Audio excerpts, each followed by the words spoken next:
What is going on, everybody? Welcome back to the channel. Aftersound here, bringing you Splinterlands content every single day. We also stream right here on this channel every Tuesday, Thursday, and Sunday morning, so come by and say hello. All right, guys, I wanted to talk about some issues that I'm running into in Bronze. And again, so for those who may not be familiar, I'm playing the Aftersound Nifty account. This is a little collaboration that I'm doing with Nifty Arcade to just play in Bronze and see what the earnings could be like. I've rented the entire maxed Bronze deck for Chaos Legion for the entire month. I'm halfway through the second season of that right now. And what I've been running into a lot is these accounts that have only starter cards or just a couple of reward cards. So for example, and I'll click into one of these in a second, but you can see there's a whole string of them here, like level 1 cards that are using, for example, a lot of untamed cards. So here's one where, you know, I lost, and it's against a shield bearer, right? There's a shield bearer being used, a truth speaker being used. Over here, I got the win, but you can see a mantoid, tower griffin, and then here you had another like truth speaker, but you know, a unicorn mustang, failed summoner. So what I'm going to do is just click into like an account like this, and I'm assuming these are a lot of the low level bots that are coming in, and these are the only cards that they own. It is all reward cards. But when they go in, you know, so there's nothing owned here outside of that. So here's my thing with this, and I know there's a couple of criticisms that are probably going to come my way. So let me address those first. The main thing is that it's not like I'm a great player, so maybe I should be beating them and I shouldn't have to worry about it, right? Like even if they're using the old untamed cards, if I have powered up decks, then I just don't understand the meta. Fair, that's fine, right? Like I'm not claiming to be an amazing player, but what I'm trying to get at is the broader issue of the fact that like starter cards are just being used in a way by accounts that don't care about earning at all. Because if we go back to this battle, for example, you know, they won the battle and they got 0 RP, 0 SPS, but they did gain rating, right? And we've seen, I don't think it's as much of an issue now with the leaderboard, but, you know, last season, for example, we saw a lot of accounts at the top that were just bot accounts, right? And the ratings inflation was through the roof. Now, the energy system coming into play, I think, is going to be something that very much helps this situation. And, you know, we probably won't see that as much anymore. So I think that will help the kind of ratings inflation, at least at the Bronze level, exploit that was going on, and maybe at the higher levels too, to a certain extent. But the larger issue, at least in my opinion, still remains of you have a lot of these accounts that don't care about earnings. They just care about ratings, and they're going to keep on playing as many battles as they can a day, 24 battles a day, and just keep, you know, using a lot of the older cards. Now, I'm a seasoned player. I've been playing for a while. I understand the meta, even though I'm not that great in Bronze, but I'm trying to imagine for a new player coming in that is only acquiring or renting cards that they can afford, right? So on the market, which would be Chaos Legion reward cards, or Chaos Legion set, we'll call it. Going up against cards that are using untamed, untamed commons and rares in the starter deck. And so a lot of these cards are super meta, right? So let's go here to the core set. A lot of these cards are super meta, and summoners are fine, but we'll just focus on the monsters. Like going up against Unicorn Mustang in Bronze is tough, right? Going up against Shield Bearer can be tough as well. There's a lot of other cards that get used here, right? So failed summoner.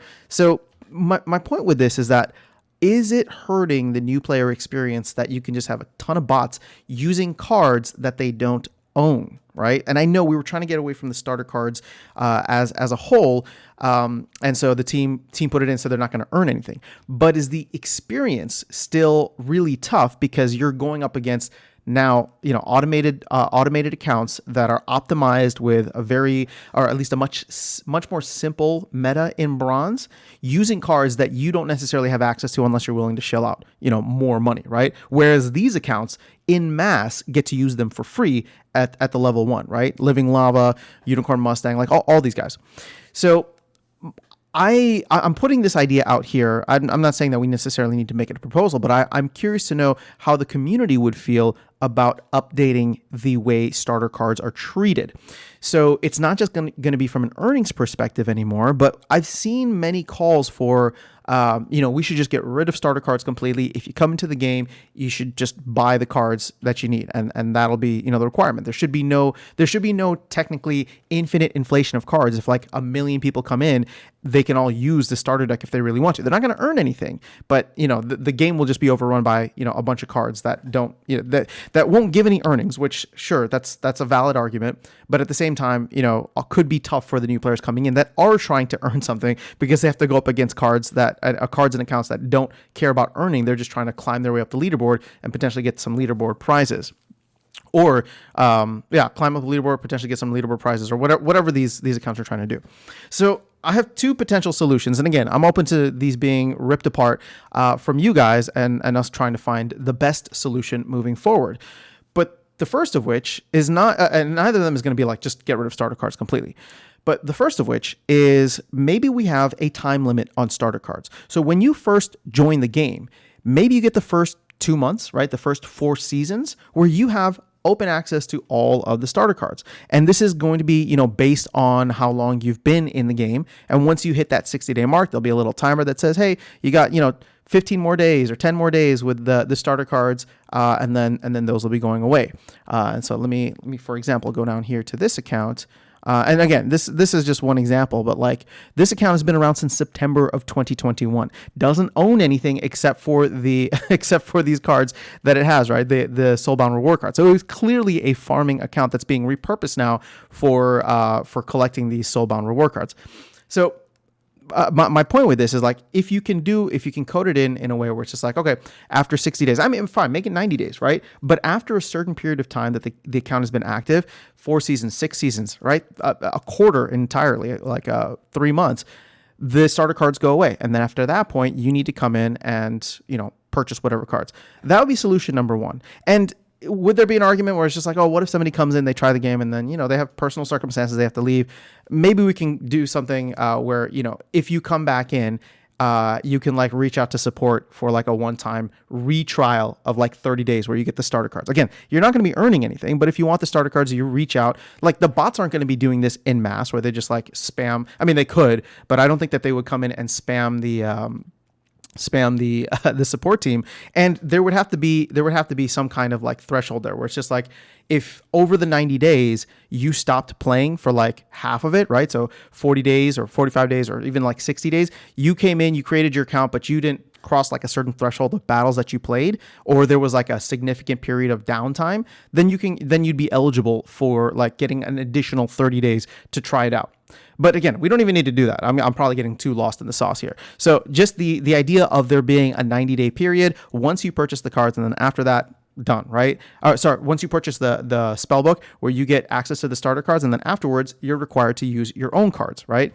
You still get the $3 of credits or 3,000 credits when you sign up, and then you can use that to start purchasing cards, use it for rentals, use it for whatever you need.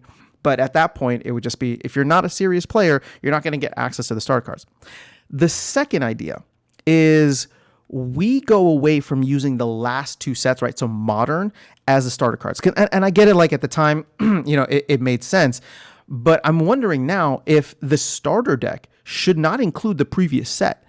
Maybe the starter deck, right? The starter cards that come in should only be the commons and rares from the current set, which would be Chaos Legion. And when Rebellion rolls out, it will be Rebellion. So at that point in time, people wouldn't have access to level 1 starter cards, right? So you'd have these right here as your main starter cards. And sure, would the meta be kind of like messed up and very limited?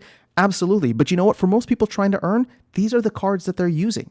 Right? They're taking these, they're taking a splash of the reward cards. They're taking a splash of the old reward cards for Chaos Legion. They're taking a splash of the new reward cards that they earn and maybe mixing in some Rift Watchers.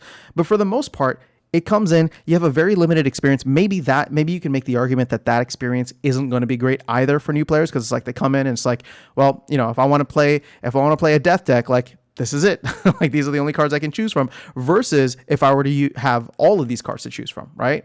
But I don't know. I'm spitballing here.